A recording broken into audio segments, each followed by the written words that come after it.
My name is Michael Yudzi. What's your real name? You want the real name? Yeah. I go by lots of names. Michael Amstutz is the one that most people call me.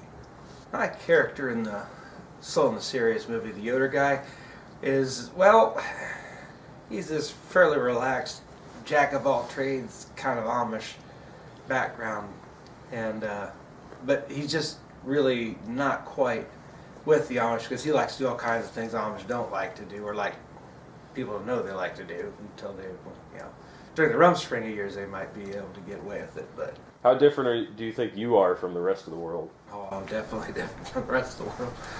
I'd like to have a little bit of fun, but keep things somewhat in line. As long as nobody's getting hurt, what's the harm? To me, it's kind of like, I don't know, taking a humorous look at a slower pace of life. You got like the Fast and Furious movies and stuff like that. There, it's that glamorous street racing and stuff like that. But yet, I got to thinking one day, driving home from work, I was kind of behind a buggy, and well, it got a little sideways, and I was like, yeah, there's the Slow and the Serious Holmes County Drift right there in front of my eyes, and the idea was born. No, growing up, I always wanted to do some crazy things and get it on film, and this seemed to be a way to do it in a way that's still relatively safe.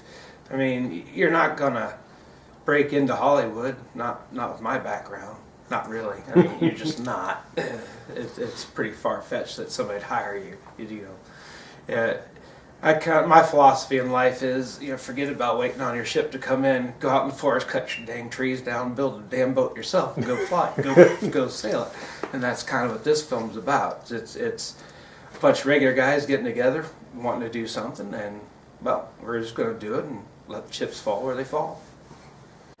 I think it'd be fun if we could, make 9 films out of this idea, just for the sake of the parody purpose, or maybe combine everything into 1 or 2 films. But at the same time, the goal is really to have some fun and just maybe just do something that's just out of my normal mundane life.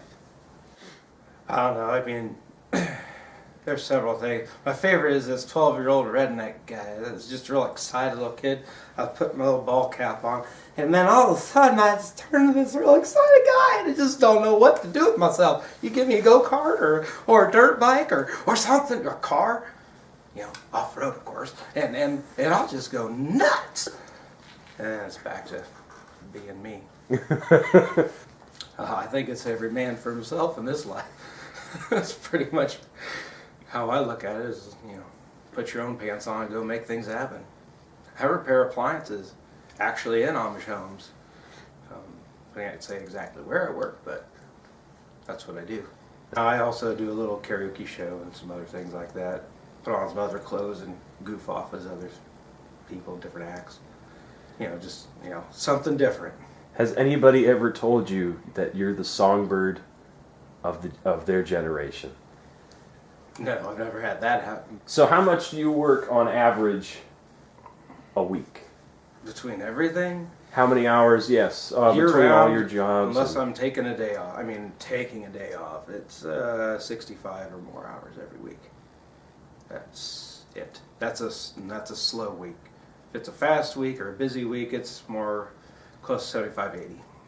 And it wears you out when you get older. More than I care to disclose at this point. Yeah, it's put me under. If this stuff don't pan out, I've got about 3 to 5 years of digging myself out of the hole I've got right now, and we're not done. Well, I don't know. You'd be helping somebody out that really has no business trying to fund a film, for one, but you'd also be helping a guy that's in his middle 40s to finally do something he's been trying to do for the last 25 years, and finally just said, screw it, I'm doing it. And because all I do, you lose time every day, and you don't get it back. All you do is get older. And if you got stuff you want to do, if you don't do now, well, you probably won't ever do it. So, your first inspirations in high school was being a BMX freestyle artist.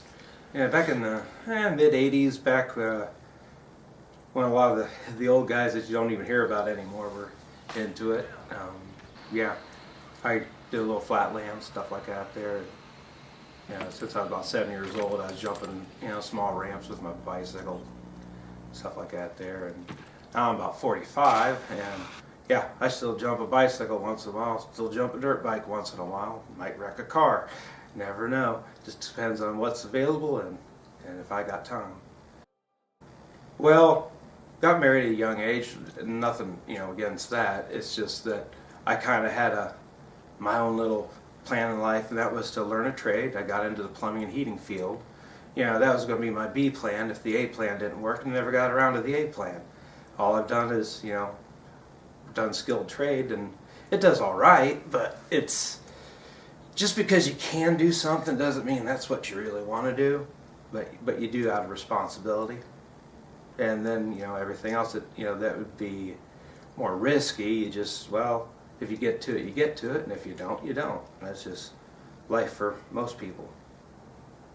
Oh, if you can give us $5, do it. If you tell 50 to 100 of your friends to give us $5, we'll do all right. I'll get reimbursed. And we'll be able to do better stuff. That's just really what it comes down to. I know I'm pretty well tapped out. I know everybody else is pretty well tapped out, but we're going to still make little things happen as we can. Jeremy Yoder, he says all kinds of funny things. But I don't know. Yeah, pretty much until next time, you know, stay safe. Have fun. No regrets.